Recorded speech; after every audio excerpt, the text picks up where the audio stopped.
नमस्कार, मेरा नाम है राज के वर्मा और आप देख रहे हैं गोवा का पहला हिंदी नेशनल चैनल राष्ट्र टीवी। और मैं लेकर आया हूं गोवा से एक सनसनीखेज खबर। एनफोर्समेंट डायरेक्टरेट यानी ईडी ने बादरेज तालुका में 15 प्रॉपर्टीज को अटैच कर एक बड़े जमीन घोटाले का पर्दाफाश किया है। जाली विल्स, फर्जी वंशावली और हेराफेरी भरे कागजात, ये सब इस घोटाले का हिस्सा है। ईडी ने prevention of money laundering act 2002 की धारा 5A के तहत यह कार्रवाई की है। अटैच की गई 15 प्रॉपर्टी में शामिल है रवोरा में 6 प्रॉपर्टीज, अंजुना और मापसा में 3-3 प्रॉपर्टीज, नदोरा, कमोरलेम और पारा में 1-1 प्रॉपर्टी। इन जमीनों की कीमत आज के बाजार में करोड़ों रुपए है। लेकिन चौंकाने वाली बात यह है, ये जमीनें चुराई गई है। कागजों पर कैसे? जाली वंशावली बनाकर, फर्जी विल तैयार करके और असली मालिकों को गायब कर। ईडी की जांच में सामने आया है कि धोखेबाजों ने पुराने जमीन रिकॉर्ड खंगाले, उन मालिकों को टारगेट किया जो विदेश में बसे हैं या जिन्होंने सालों से अपनी प्रॉपर्टी की सुध नहीं ली।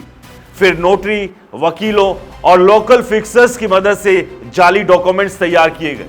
प्रॉपर्टी को फर्जी वारिसों के नाम ट्रांसफर किया गया और फिर उसे real estate developers, hotel chain या बेनामी खरीदारों को बेच दिया गया। दोस्तों, ये कोई छोटा मोटा फ्रॉड नहीं है। ईडी के एक सीनियर अधिकारी के मुताबिक ये सिस्टमैटिक लैंड लॉन्ड्रिंग, काले धन को सफेद करने का ये धंधा गोवा के कंस्ट्रक्शन बूम का इंजन बन रहा है। और इसमें लोकल सिस्टम की मिलीभगत भी सामने आ रही है, चाहे वो रेवेन्यू ऑफिस हो, सर्वे डिपार्टमेंट हो या रजिस्ट्रार ऑफिस। चलिए अब आपको बताते हैं कुछ और खास प्रॉपर्टीज के बारे में। अंजुना सर्वे नंबर 7613, 7639 और 1613, एंटन फ्रांसिस डिसूजा और पॉल डिसूजा जैसे नामों के साथ। Mapusa survey number 62-2, 62-3, 62-7, Domingos Kashmira D'Souza के नाम पर। रवोरा 6 सर्वे नंबर 47-7, 47-6, 47-10, 47-11, 46-26 और 63-19, काश्मीर डिसूजा जूसेफिना डिक्रूज जैसे नामों के साथ। कमोरलेम सर्वे नंबर 139-5, दितोसा एग्लेनो लोबो के नाम पर।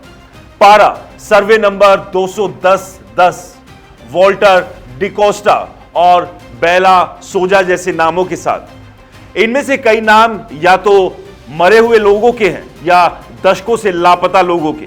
ईडी ने गोवा वासियों को चेतावनी दी है, अगर आप इन जमीनों के असली मालिक हैं तो 15 दिन के अंदर पंजिम के पाटो ऑफिस में अपने डॉक्यूमेंट्स लेकर पहुंचे, वरना प्रॉपर्टीज हमेशा के लिए अटैच हो सकती है।